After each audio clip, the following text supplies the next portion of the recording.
Okay.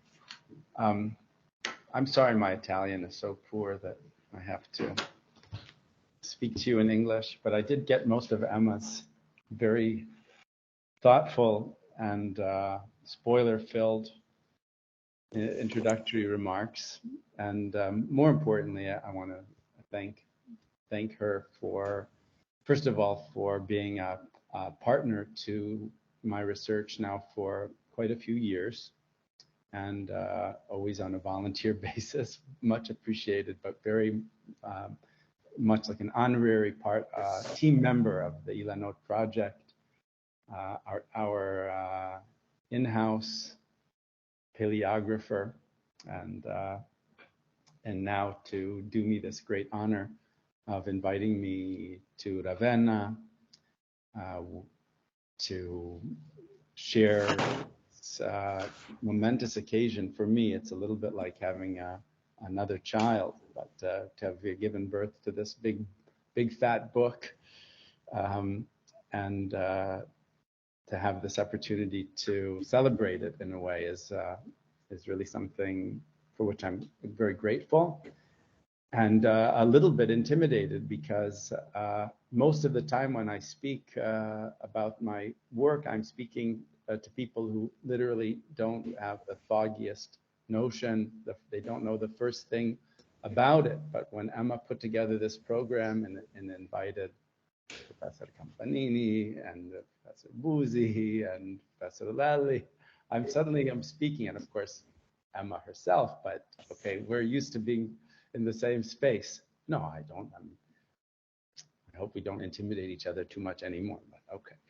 But still, it's like speaking to the only other people in the world who've published on these subjects. So this puts me in a bit of a bind, because on the one hand, I do want to share some very general remarks, like you would in a book presentation, say a little bit about what I tried to accomplish in the book.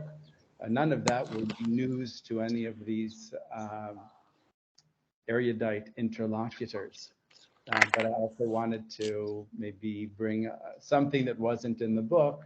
And so I'm going to try and make this Shatnez combination of some very general remarks about Ilanot and the plan of the book, while also hopefully reserving a little time towards the end of my remarks for what could be called the beginnings of a chidush, the beginnings of some kind of maybe something that I'll work on next, or some of those of us who are connected to the project will work on next. So anyway, I will begin.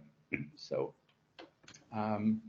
as Emma has already explained to you, what you're seeing now is a classical Ilan, an Ilan that is representing visually, graphically, diagrammatically core elements of medieval Kabbalah, or as I typically call it, classical Kabbalah. There are just a few models that were used in the classical period of Ilan making, which spans from the 14th century to the 17th century. You saw Emma put a number of these before you, and I'll show you some of the same images in the next few minutes. Most of the Ilanot that you saw in Emma's introductory remarks that she wrote, anonymous commentary on the Sfirot, can be traced back to the circle of Yosef Gicatilla from late 13th century Spain. And in fact, the Ilan and the genre of the so-called commentaries on the 10 Sfirot, which are really introductions to the 10 Sfirot, these two genres are very closely linked. In many ways, you could see the Ilan as a graphical visualization of an introduction to the Sfirot. Or you could see introductions to the Sfirot as some kind of textualized linear presentation of what's in an Ilan. You can see a kind of reciprocity between the genres. And in fact, there is a real back and forth that you can trace in the manuscripts, and I'll give you a sense of that in just a moment. The main characteristics of a classical or medieval Ilan, you can see in the image before you, a sheet of parchment, occasionally paper, but kind of ideally parchment, upon which an arboreal diagram has been inscribed. And that's the most basic aspect. Arboreal diagrams, of course, as Emma pointed out, were in use in scientific, natural philosophical manuscripts for at least a couple of centuries before the Kabbalists adopted this infographic to serve their purposes. And they were used by Kabbalists, in fact, also before the emergence of the genre, which took the schema and basically pimped it out, we would say in Detroit. It made something much greater out of it simply by increasing the real estate at its disposal. So instead of squeezing an arboreal diagram into the margins of a manuscript or between its lines, or even on a portion or a dedicated page of a codex, to take a piece of parchment and put a single arboreal diagram upon it gave scribes and Kabbalists the opportunity to inscribe in a map-like manner everything you needed to know about the Spherotic system, which is the constitutive prism through which Kabbalists view nature and scripture, and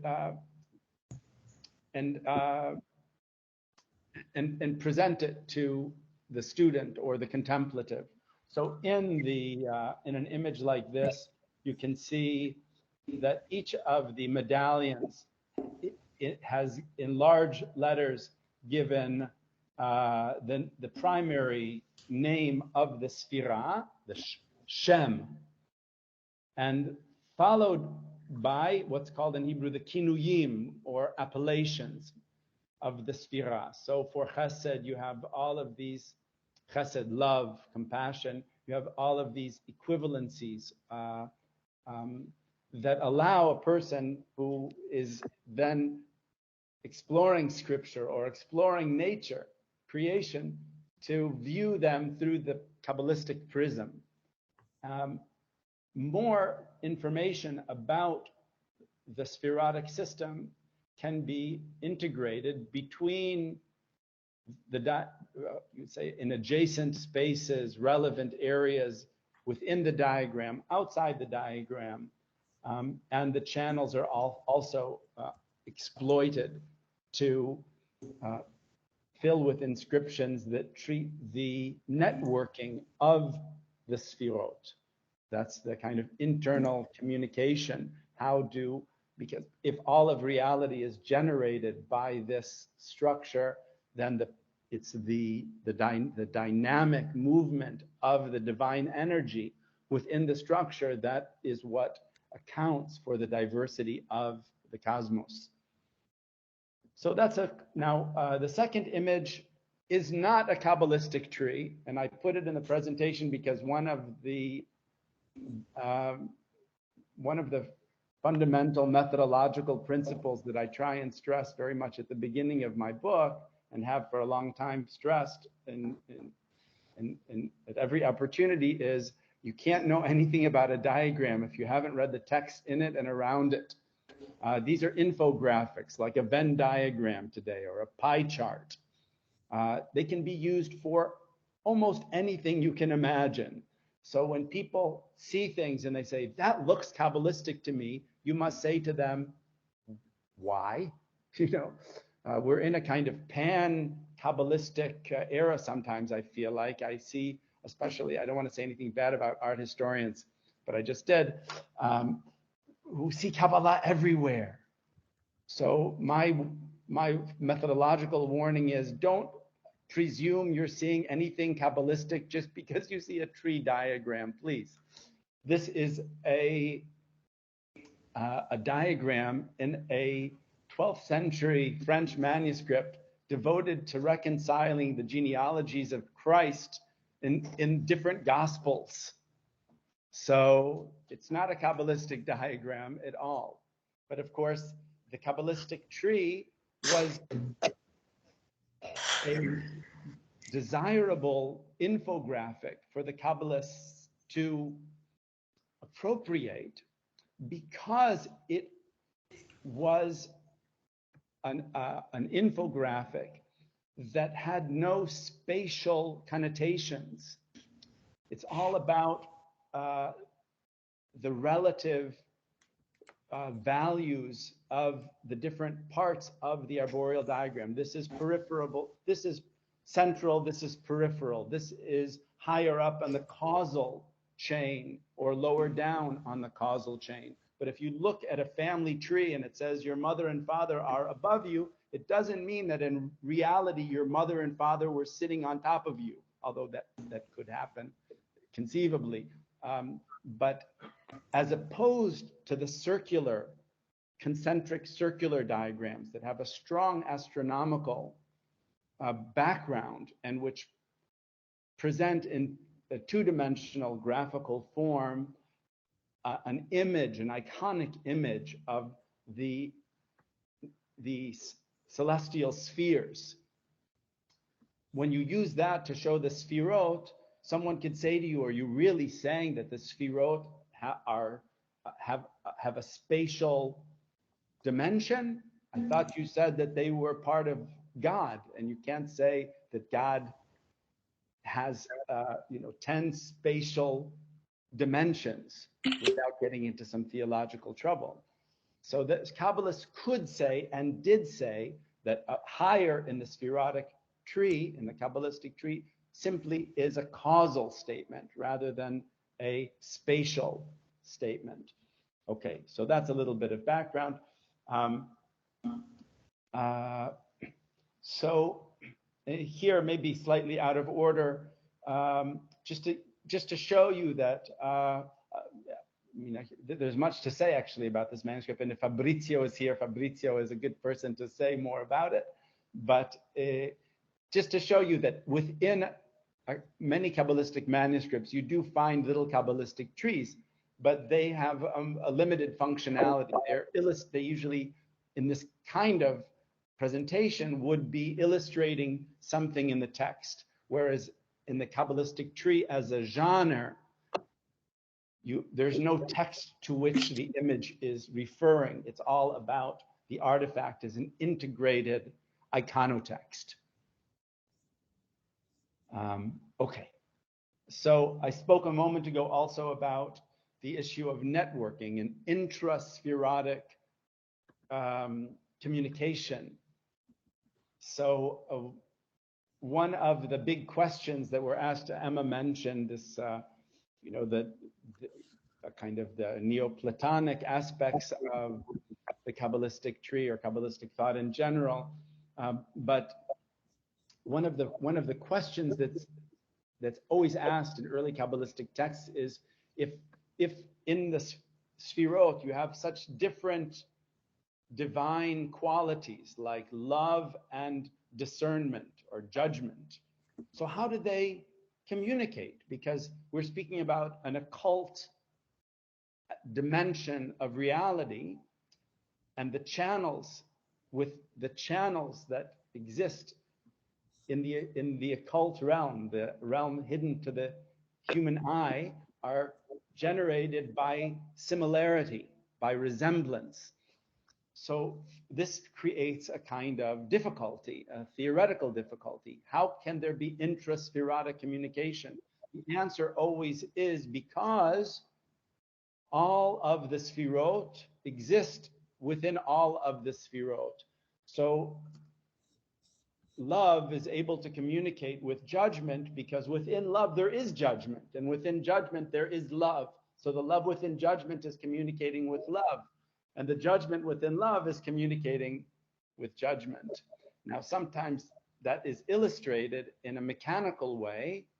It also is quite interesting when Emma raised the issue of performance a couple of times in her remarks, the Ilan as a performative device. Here we don't have a full-fledged independent Ilan, but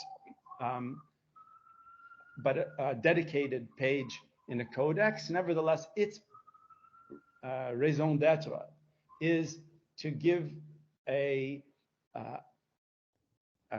haptic experience of this principle to the reader, and to do so by means of the volvel, this mechanical, combinatorial, calculating device, which we see in calendrical manuscripts and in the Jewish esoteric library, in the Sefer Yetzirah traditions. It's used here to allow one to have this physical experience of the fractal nature of the spherotic tree. So this was an approach that was not taken. I've never seen, it's an approach not taken on the Ilanot parchments, the grand parchments, but did find its way into some very often reproduced manuscripts and even published books on the Sfirot, especially related to Moshe Cordovero's Pardes Rimonim, or pomegranate orchard. This you've already seen in Emma's presentation, which I show as she did, to give just a sense of one of the oldest Kabbalistic trees in the generic sense,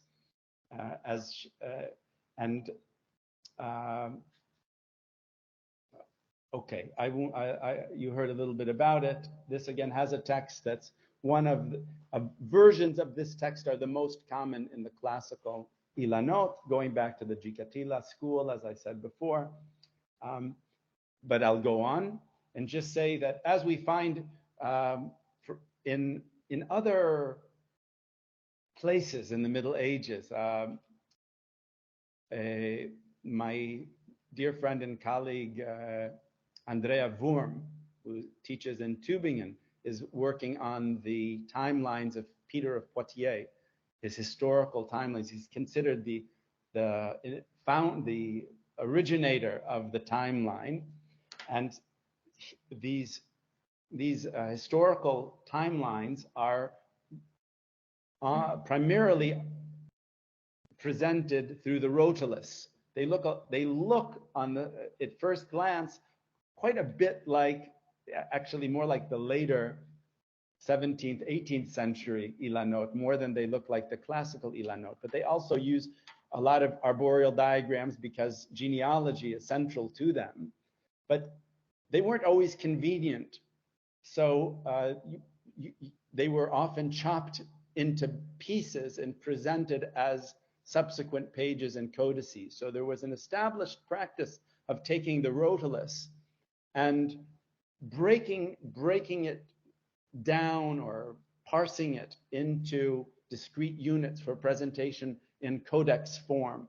And we find the same thing in Ilanot, classical and Lurianic. I haven't said much about Lurianic yet. You heard just the word from Emma at the end. But this is, I think, a very lovely example, just one page from a Bibliothèque Nationale manuscript. And you see how what these, I call them deconstructed Ilanot, often appear. So that is to, they'll take one frame, they'll make a frame out of a piece of the parchment, preserve some vestigial diagrammatic features, like you see still the circle of the spherotic medallion and the inscribed channels, and present it over a sequence of pages. You also have already seen the Pergamenta Magnifica. I chose this name because the great parchment was already taken, and it had to be greater than great. And there's some possibility based on that research in the Vatican Library. Who wrote, remember, what's the name of the fellow who wrote the book on Jews and magic in Florence or something, who was a researcher in the Vatican Library for many years? No, much more recently. Jews and magic in Renaissance Florence, something like that. Yeah, exactly. Yeah, well, some of us know who I'm talking about. We're all having another senior moment. But Benedetto Blanis, yeah? So there's a reason to suspect that one of the Medicis ordered one of these Ilanot. So I thought, well, maybe it wasn't Lorenzo, but still, let's take the Magnificent from the Medicis and use it to name this family of manuscripts. So they now became, for me and anyone who decides to adopt my terminology, the Magnificent Parchment family. Incredible family of manuscripts. About a dozen of them exist. Many of them complete, as long, in addition to the fragments of which you saw something in Emma's presentation, and even incomplete fragments as we find in Leeds. How long is this scroll? It's about 2.5 meters typically. There's some variation in size, but about 2.5 meters long, maybe a bit more, and a little less than a meter wide. Maybe even more incredibly, about 33,000 words of text anthologizing the Italian Kabbalistic library around the year 1500. And not only is it a textual anthology, but it's also a visual anthology, as I tried to show in a recent publication in the first issue, the inaugural issue of the Vatican Library Review. There was a kind of emblem booklet that I also named the Booklet of Kabbalistic Forms. And we see that if you look around this diagram, there are about a dozen secondary diagrams. Some of them look more like a Kabbalistic tree. Others, like this one, look less like we're used to seeing the Kabbalistic tree, and some even less like. Oh my! This goes just the opposite of my mouse on my computer. So I'm being challenged here with some sort of cognitive. Oh my God! How does it?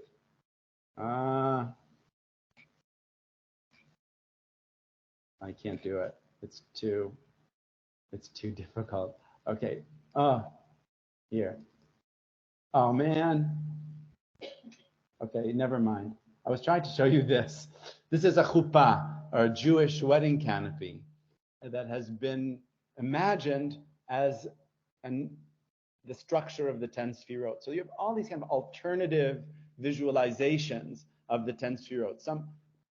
This is a much bigger question of if you use this kind of Peircean language, are these iconic representations?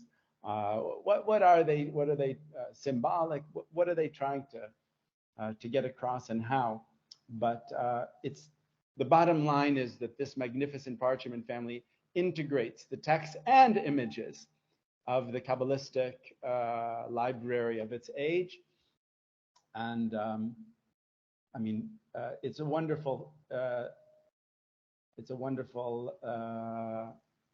Ilan to spend time with. If you go to our project website, ilanot.org, you will find this entire Ilan has been fully transcribed and translated into English, and it's still a work in progress, but you can already have quite a bit of fun playing around with it now.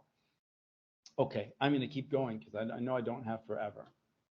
This was just okay, Emma already showed you some of this. It's quite nice. I'm going to just say one thing because I'll pick up on it at the end of my remarks, and that is, as Emma explained, Rabbi Akiva is here. She also mentioned the four who entered Pardes. They are pictured here.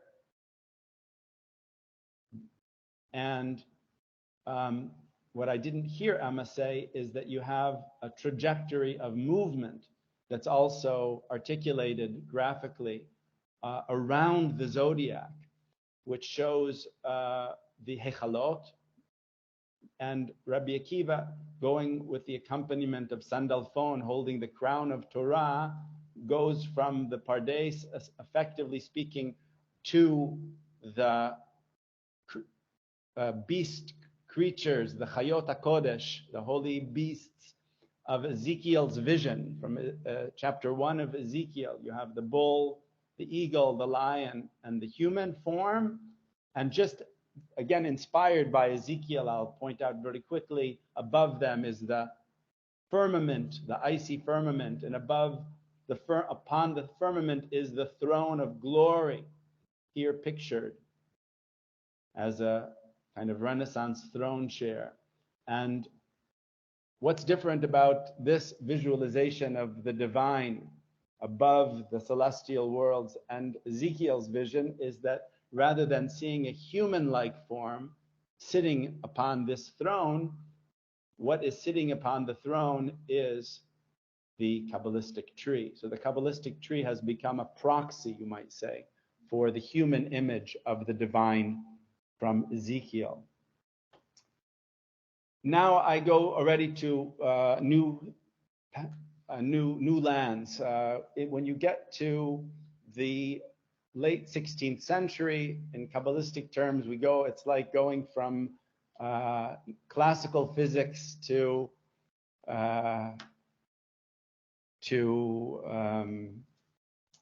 quantum mechanics or something like that, from Newton to Einstein, at least in terms of complexity. But also it's true that just as classical physics didn't stop being relevant in the age of Einstein, so too classical Kabbalah didn't stop being relevant, and we'll even see signs of that in a moment.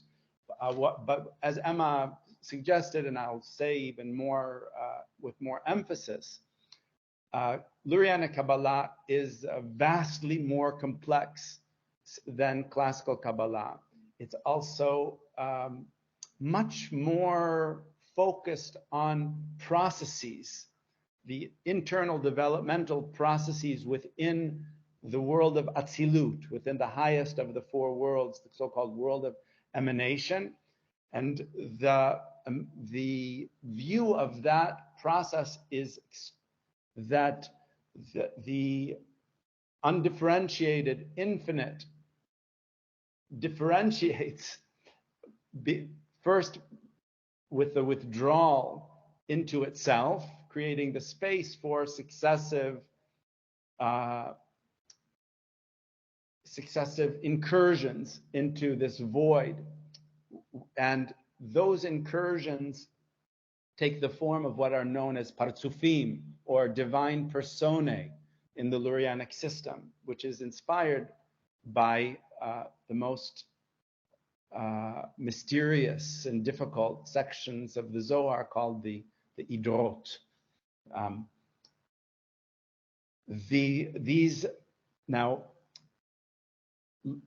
The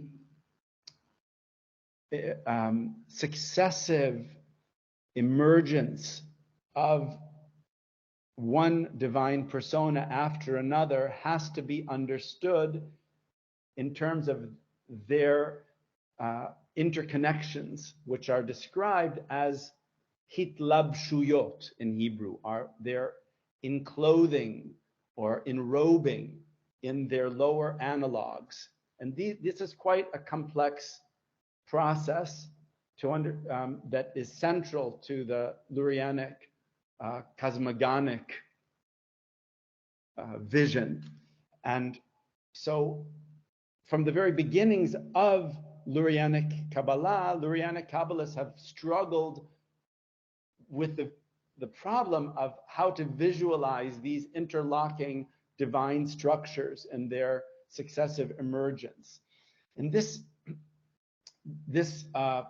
attempt to use diagrams to assist in a very basic picturing of the unfolding of divinity. This begins with the foremost architect of Lurianic Kabbalah, Chaim Vital, who was the most prolific disciple of Isaac Luria, who after whom Lurianic Kabbalah is named. And this, although this is not an autograph of Vital's, this is based very closely on a diagram that opened one of Vital's cosmogonic works, and shows you his attempt to give a synoptic picture of the interlocking personae of the Lurianic divinity. It's effective, but doesn't give the granularity that would be ideal for understanding the interlocking or enrobing or enclothing process of these personae. Therefore, not a direct disciple of Chaim Vital's, but someone who was a disciple of his son Samuel Vital, a Kabbalist, a converso, former converso, Kabbalist named Yaakov Tzemach, created a more adequate representation of the interlocking divine personae. And you see a very early copy here before you, and you can see how he's still using the arboreal infographic, the arboreal diagram or schema, but in his Lurianic Ilan, and this really is, in my opinion, the first Lurianic Ilan, he's now using each one to represent one of the partsufim, one of the divine personae, and he's showing how they engage with one another through the use of horizontal channels. So you're seeing the lower sphirot of one partsuf, of one persona, linking to the higher sphirot of a lower persona. That's how it works. Just a generation, hardly a generation later, not so far from here, was the Kabbalist and rabbinic leader Moshe Zakut. And Moshe Zakut is responsible for this contribution to the history of the Lurianic Ilan. And it's quite fascinating and worthy of a long lecture just by itself. This is Moshe Zakut's attempt to create a compressed picture of his teacher's exploded picture of the interlocking sphirot. So it's quite interesting to think about it, but basically these are two different ways of looking at the same process. And also in a kind of a very interesting story in its own right, a backstory to this Ilan, Zakut explains before he presents it that Moshe Cordovero had dismissed this schema, which is a little different from the classic, iconic Kabbalistic tree. Moshe Zakut and Pardes Rimonim said this is not accurate. And Zakut says he didn't understand. It's not meant to be an image of the 10 sfirot. It's meant to be an image of the Partsuf Arich Anpin. It's an image of one of these divine personae, and it's not an image simply of the 10 sfirot. So he transvalued this very old icon of the sfirot to serve his new purposes. It took very short amount of time for these two images of the same processes to be spliced into one.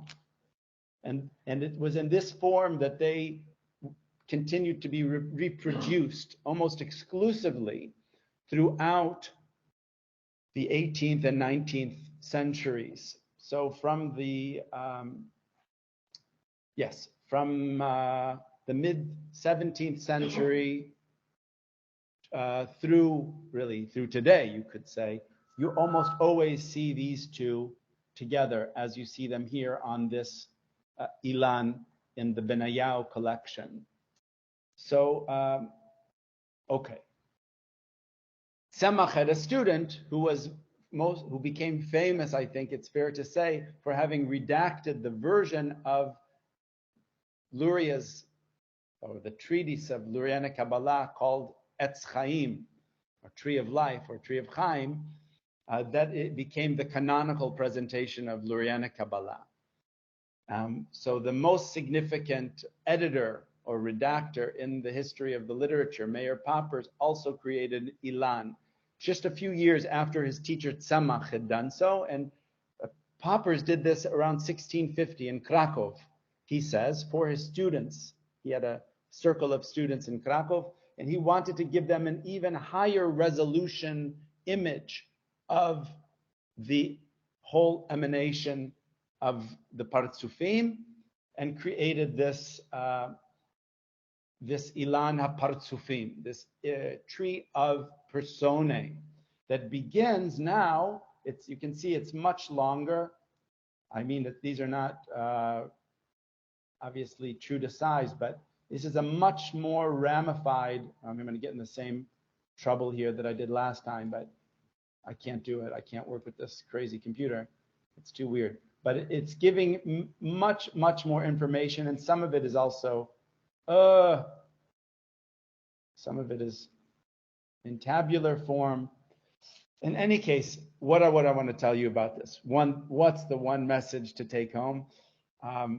He decided to begin higher than his teacher Tzemach. He begins with the head of the primordial Adam, or Adam Kadmon. And this was really bold of him to do. But if you open the Lurianic treatises, like Etz Chaim, for example, you'll see that after the infinite, who's basically a Maimonidean divinity, the first expression of a differentiated divinity has this anthropomorphic expression, this Adam Kadmon. So now this is a relatively early,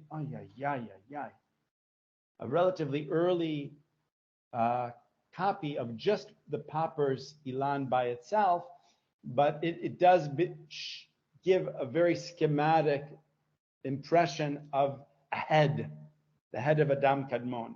And I'll just show you, it didn't, again, this would be copied and recopied. It's the most commonly reproduced Lurianic Ilan, and some copyists allowed themselves to take greater risks, you might say, in presenting this image with anthropomorphic representation than did others. So this is quite schematic, but this is, I would say, kind of a middle ground, typical image where you do see eye, left eye, right eye, an outline maybe of an earlobe on either side, a nose with some Jewish nostrility, you might say, if you're a fan of the Jewish Encyclopedia from 1905.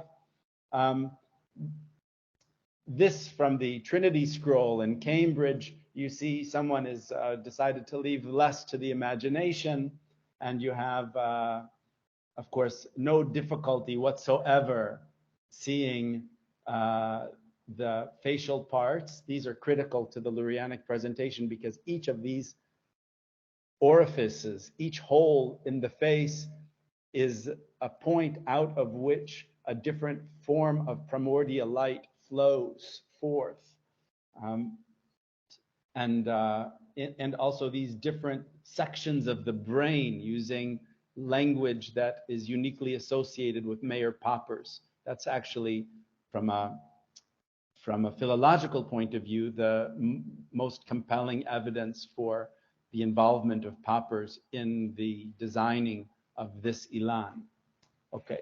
Then you have the pure Poppers copied by one of my favorite 17th century Kabbalists, Natan or Nossen Hammerschlag. And he was something like a Robert Crumb figure in the 17th century, underground comics guy, made a very bold copy of the Poppers Ilan. And then he became a very enthusiastic Sabbatean. And so the next time he drew the face of Adam Kadmon, this is his, you could say there's a BS and AS. That's almost a joke, but it doesn't matter. Like, I don't even know why I bother. But so that was BS. That was BS. This is AS, after Shabtai. Adam Kadmon is a full-blown Habsburg emperor, and this is on one of the most extraordinary Ilanot in the world. He's got everything. And this one, he didn't go. He made a codex version in which he made a pop-up tongue, and I didn't realize it. I first saw it in a microfilm at the National Library, and I thought they took a picture twice of the same page of the codex. And then I looked more closely. I saw in one the tongue is up and one the tongue is down. They had to take two pictures because there was writing under the tongue. You know, there was writing on the tongue, but then you had to put the tongue up to see what was written on the lips. But there's no pop-up tongue on this parchment. Still pretty impressive. And you see he's gone very full on with the anthropomorphism. There's a fair amount about this man and his Ilanot in the book, but much more could be said and done. And now I have to go a little bit fast, probably. I don't know. How much time do I have, Emma? Yes. I have probably just about an hour more and I'll be finished. I'm kidding. I mean, I'm kidding, but I'm not really kidding. Is Giulio here? If Giulio Buzzi is in the house, could he please speak up? If he doesn't say anything, I'll keep talking. What? How much? 15 minutes. Okay.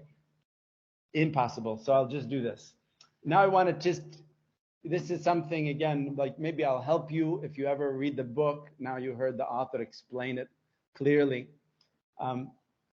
In the 18th and 19th century, you almost never see the Lurianic Ilanot in the form I just showed them to you, where you have Tzemach and Zakut and Poppers, everything separate. No, I don't know exactly why, but by the end of the 18th century, by the end of this 17th century already, we start seeing Kabbalists are copying multiple Ilanot that used to be independent, one after the other, splicing them one after another, even though it means almost like a Rashomon effect. You're seeing the same thing over and over, sometimes from different perspectives. You don't know exactly why they're doing it, but they're doing it. So here in this image, you're seeing one Ilan, an 18th century Ilan, and I have coded it according to the code I developed to use in the book, which was to show each former independent Ilan as a module that has a letter that stands for something about its origin. So you have K, P, Z, or Z, and W. K stands for Knorr von Rosenroth, who wrote Kabbalah Nudata, published in 1677 in Sulzbach. And Knorr was looking for, he was basing his Lurianic Kabbalistic knowledge very much on a book called Emek HaMelech, published in 1648, written by Naftali Bachrach, and featuring the Lurianic Kabbalah in the form popularized in Europe, especially in Italy, by a Kabbalist by the name of Israel Saruk. And Saruk had some unique cosmogonic teaching called the Malbush, the divine garment.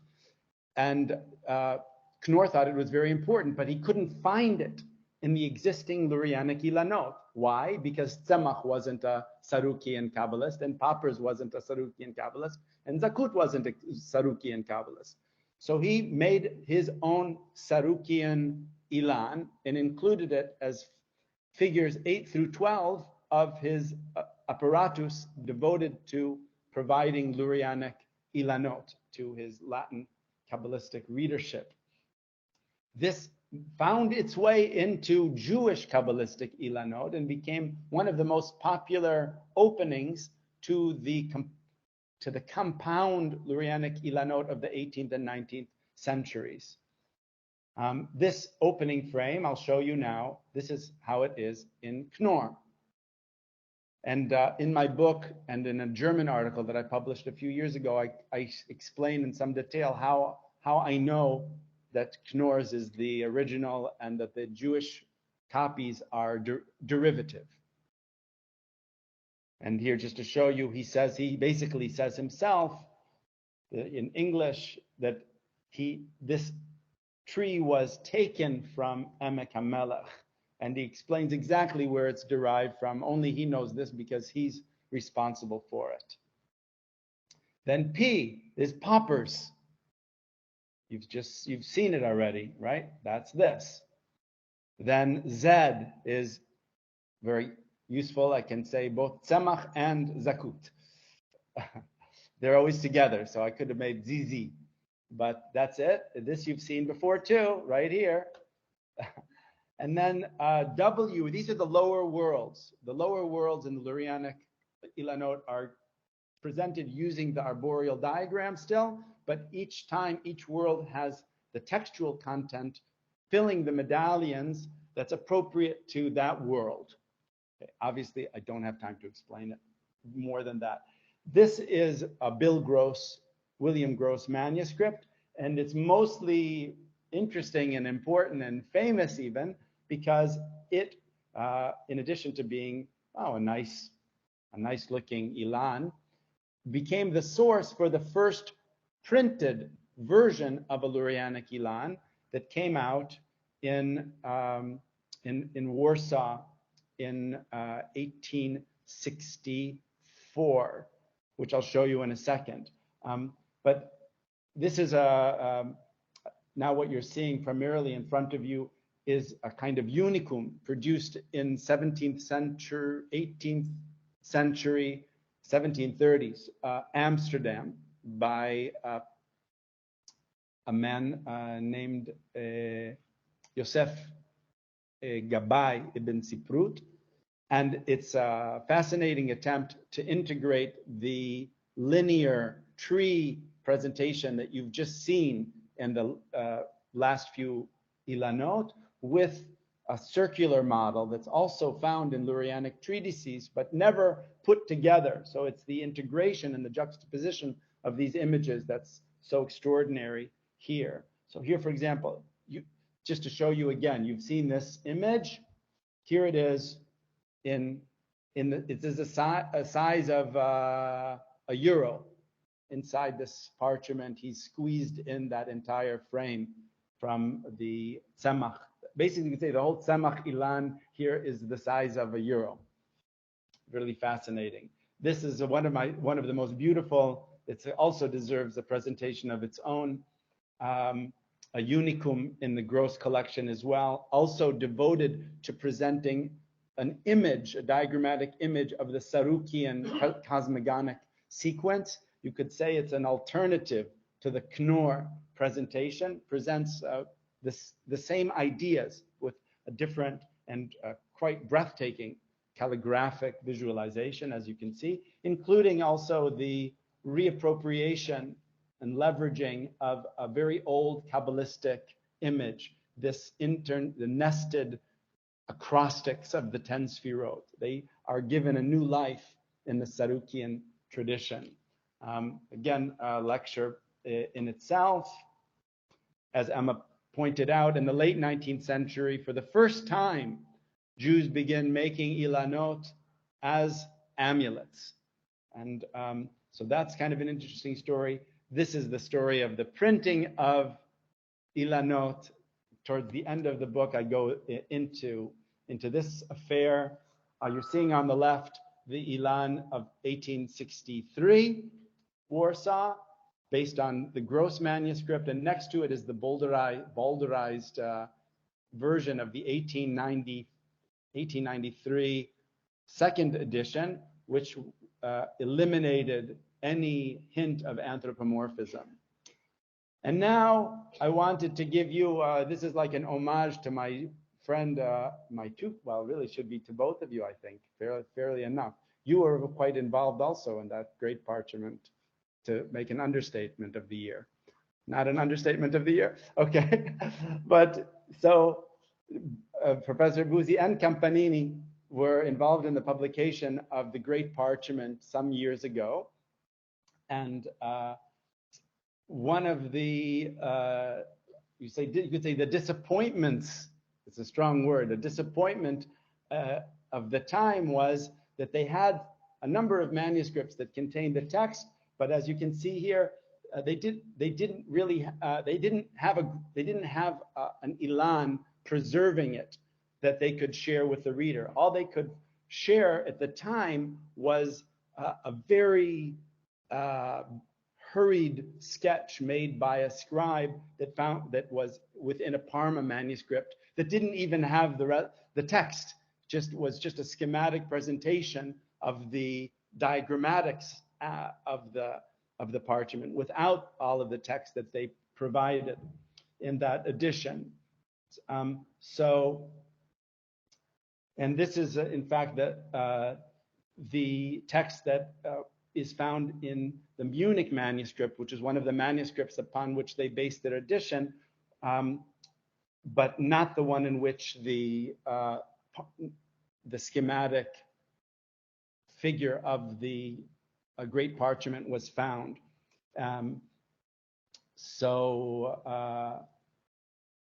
Okay, I won't spend more time on that now. This Parma manuscript is the only complete sketch of the parchment presently known, and this is what it looks like. That's the page in Parma in my amateur photograph.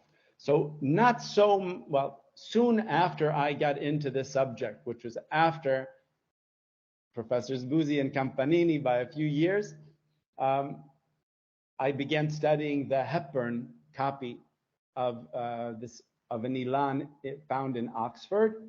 And thanks to the fact that I owned a copy of your book, was able to see that its texts corresponded to those texts. And this is a picture I took of the original photocopy that I marked up with my pen to see the correspondences between your page numbers and the texts on this Ilan. But what I didn't know, even when I published my book, so I was very happy. Okay, there is a great parchment, but it's obviously not the original great parchment. From a visual point of view, there were so many indications that when James Hepburn, on the commission of Casaubon, restored the great parchment, he was asked, because the 14th century parchment that reached him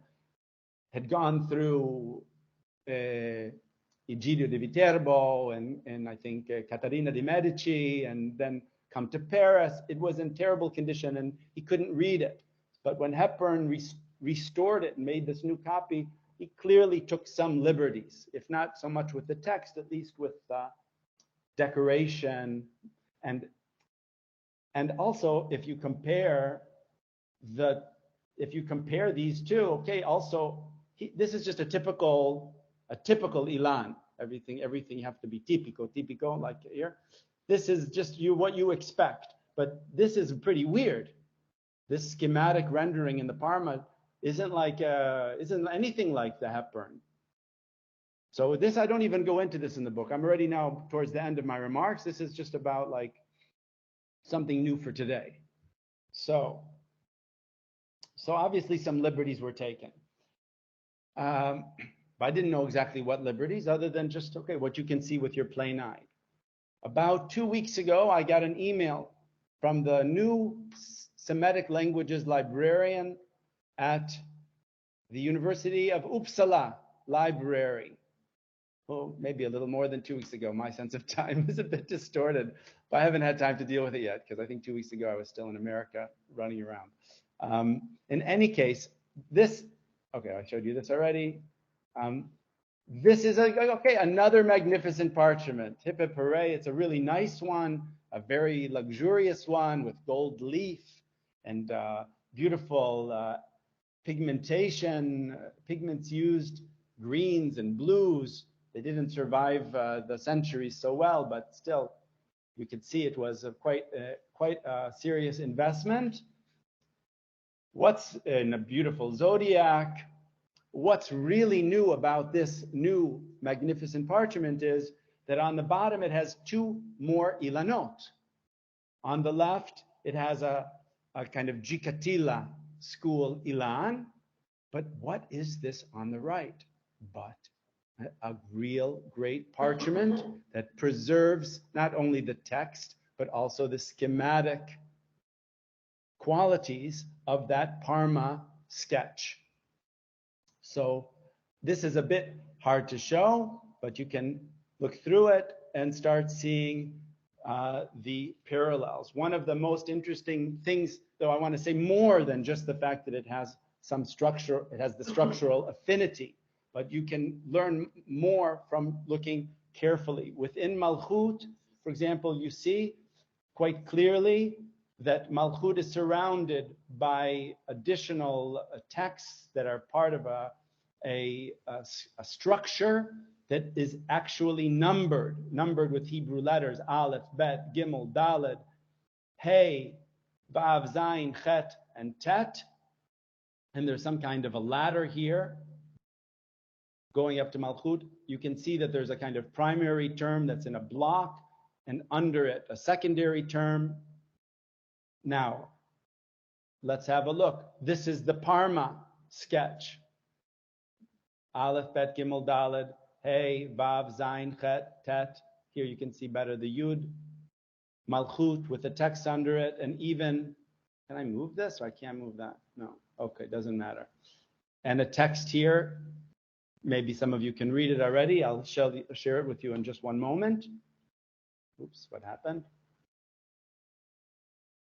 Just to, again, now you're saying Hepburn. Hepburn is basically preserved the terminology, although eliminated the primary, secondary impression given by the blocks used in both in Parma, and you'll see in a moment, in Munich and in the new Uppsala Ilan.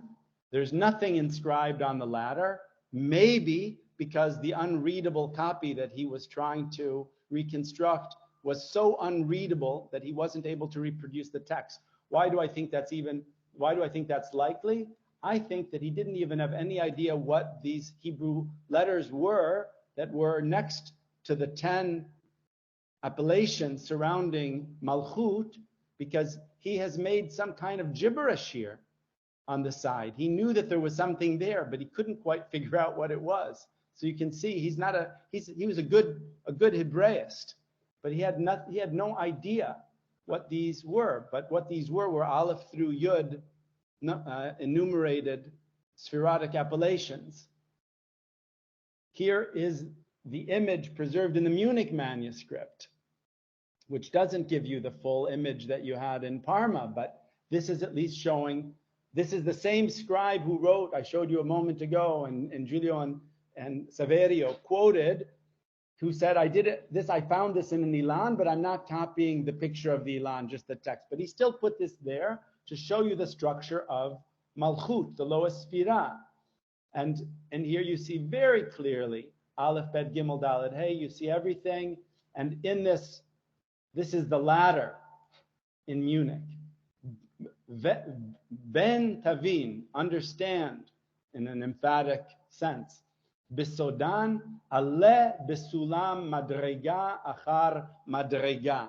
And this is, in a way, this is maybe the cherry of the chidush, to appreciate that there's not only interesting structural affinity here, but also a clue as to the performance of the ilan. This is a kind of directive. It's in the second person, speaking to you. Understand their secret. Rise up. Climb the ladder, rung after rung. So these are the steps of the ladder that the Kabbalist must climb. And so, and there is more even than that, but give you a sense also that you're not only looking at an ilan maybe from the top down, but perhaps from the bottom up, and that this is a kind of course, a journey that's being suggested to you.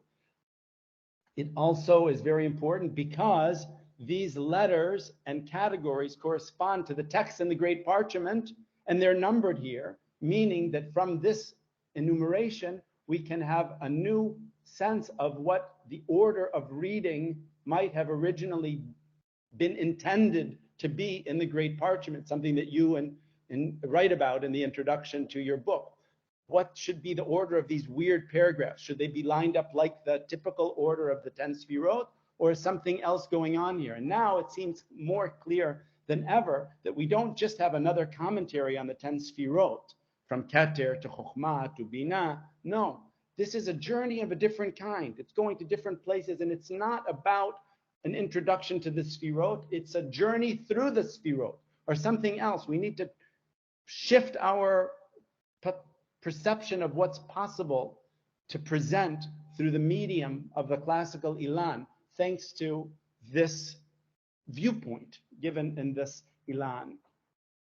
And then just really for the last, you can see in all of these images of the true Great Parchment, you have the same terms surrounding Tiferet, the central Sfirah, and Malchut.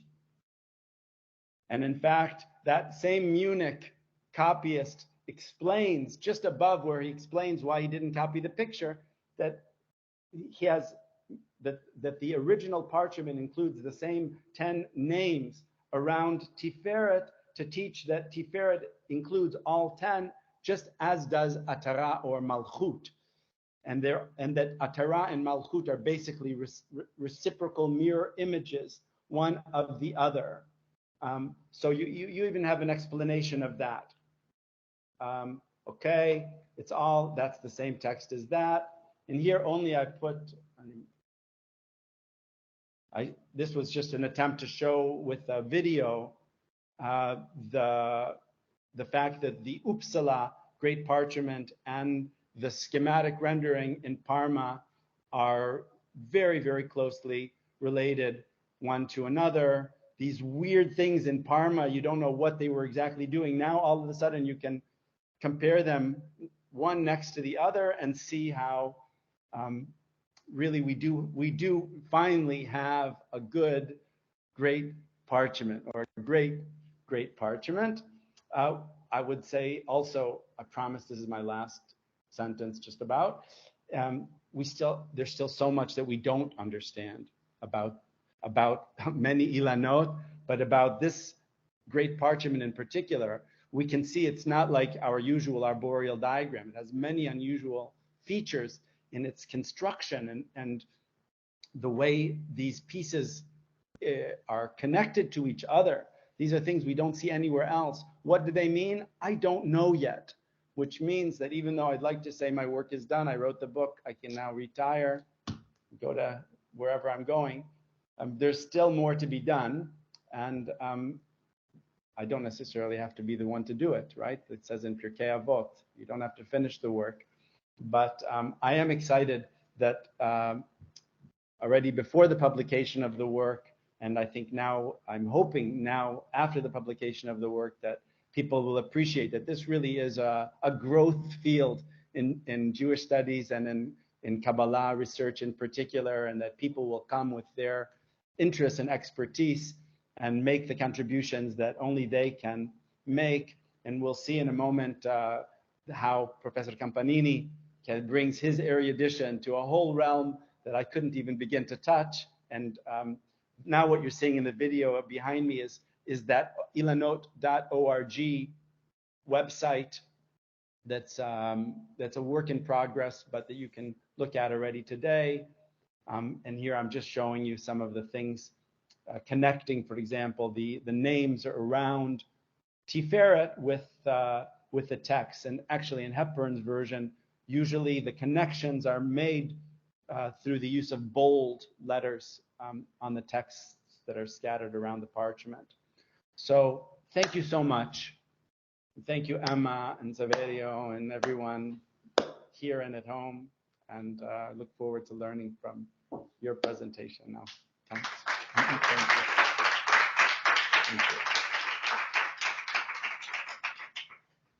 Grazie Yossi, Prego, my pleasure. anche per aver condiviso con noi questa ultima scoperta che insomma svela anche dei segreti e lascia ancora però dei segreti.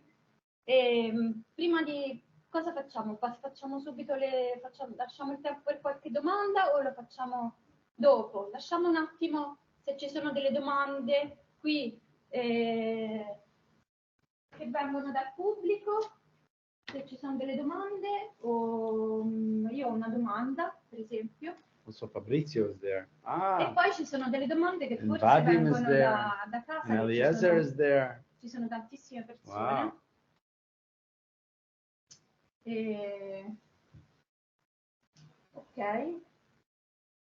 Ok, allora faccio la mia domanda. Ok, so the magnificent parchment was not just a decorative object. It was something that was like also maybe. What do you think? Was it like you said that it was commissioned by somebody who was probably a rich commitment, so well prepared, decorated, beautifully written, and so on. Mm-hmm. But so, what was the function in the Kabbalistic practice? Did the magnificent parchment, do you think, now that you are discovering more elements, like you have shown, this changes a little bit your thought about I don't know.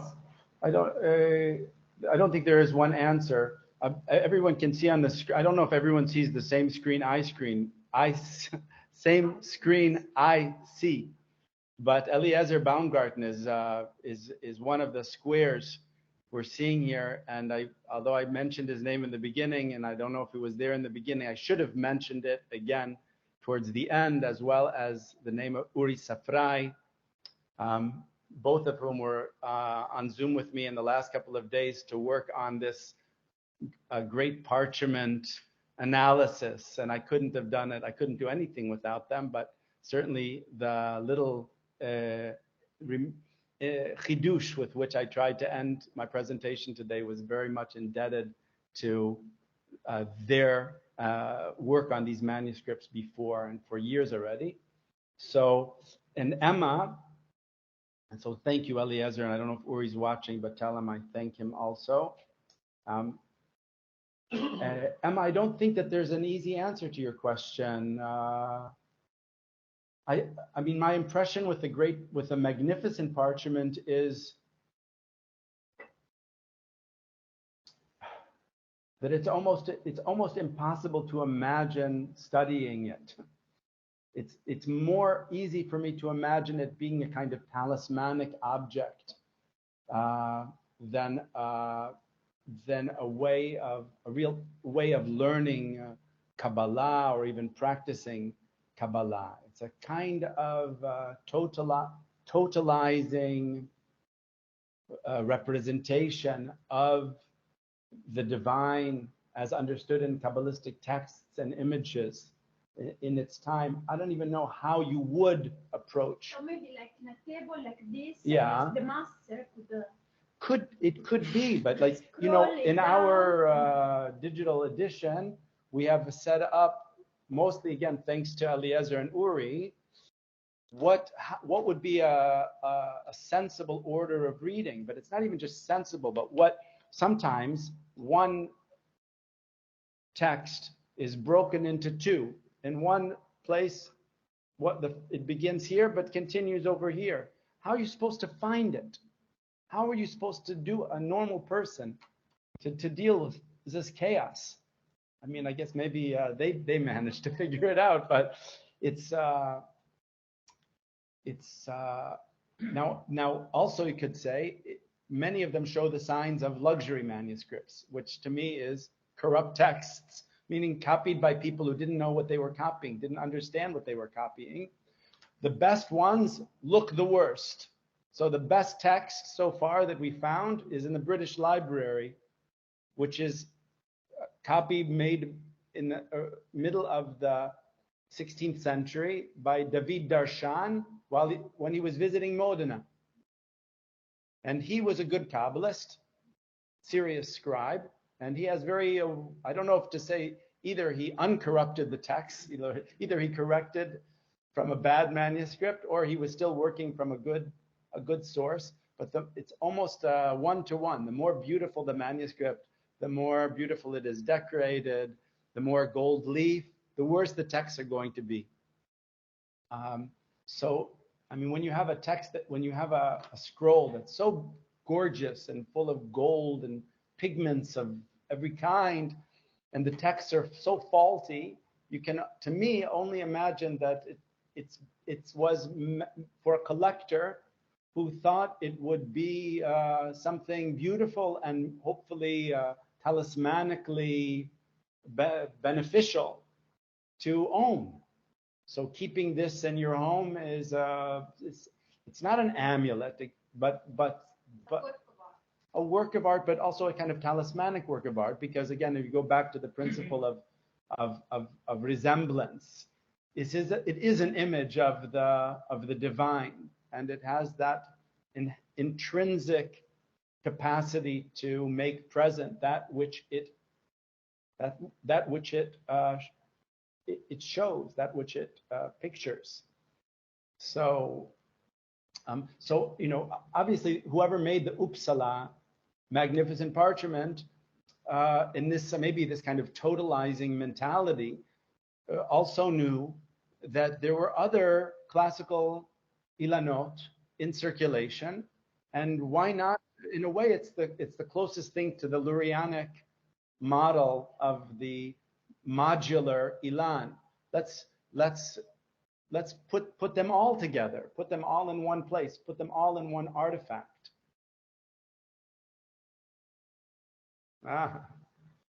Someone I know has just joined us as I say goodbye. So, in manuscripts you studied, have you found the ritual directions connected to the Sephiroth? With the trees, much less than I would have liked. Yeah. This is more. Right. So it's, they are primarily to be inferred. For example, even as I tried to do in the last moments by saying this is a ladder you must climb from step to step, that's not much of a ritual direction, is it? But in terms of how one should interact with the Ilan, you don't get so much more. What you do find, at least in one very significant manuscript family or tradition, are very detailed instructions on how to make an Ilan. But and in what I write a little bit about this, there's also an Italian 15th century manuscript that doesn't include any images or diagrams whatsoever, but is a kind of course for the beginning student of Kabbalah that has 15 chapters, and the 15th chapter is the course, the final project. Now you learned the course. What must you do to complete the course? You must make an Ilan. Instead of giving any visual tips, it gives very detailed, almost architectural directions with measurements and all kinds of terminology that come from halakha, but rabbinic tradition, but geometry. But this is not quite the serious. It really isn't telling you how to use it. It's telling you how to make it and telling you that you ought to make it, that you, in fact, that you must make it if you want to practice Kabbalah. But it doesn't provide the kind of direct advice for how it is to be employed, unfortunately. So most of what I have to say about the enacting of the Ilan is speculative, admittedly speculative on my part. One thing that I like to point out as part of my speculative argumentation is that when Kabbalists began using scrolls to make these artifacts, they were in fact using a medium that by that time was only used for ritual performance. If a Jew in the 14th, 15th, 16th, 17th century was engaging with a scroll, the context was ritual, whether it was the Torah scroll in the synagogue. You didn't study the Bible from a Torah scroll. You had a performance, a ritual performance of the reading of the Torah, and so forth. So there's a kind of implicit ritual, ritualization, you could say, of this artifact that's inherent in its medium. Thank you very much for this. If I may, I would like to ask you, also because I'm inspired by Itamar Grunwald, who is a common friend and probably you know very well him, about the problem of a change in the ritual. Because he started in one of his last books in 2003 about ritual in ancient Israel, the problem of the modification of the ritual. So I'm wondering if the innovation with Luria of a shape of the Sephirah was connected, or if we can infer or legitimately suppose if this was even connected with a change in the ritual. I think so. Again, one has to tease this out of the material. It doesn't say so explicitly, but my sense is that the engagement with a classical Ilan is different than the engagement with the Lurianic Ilan. And if I had to summarize the difference, I might say that the classical Ilan is a kind of map, but that any dynamism is imagined as taking place within that map, but it's basically as an image, it's static.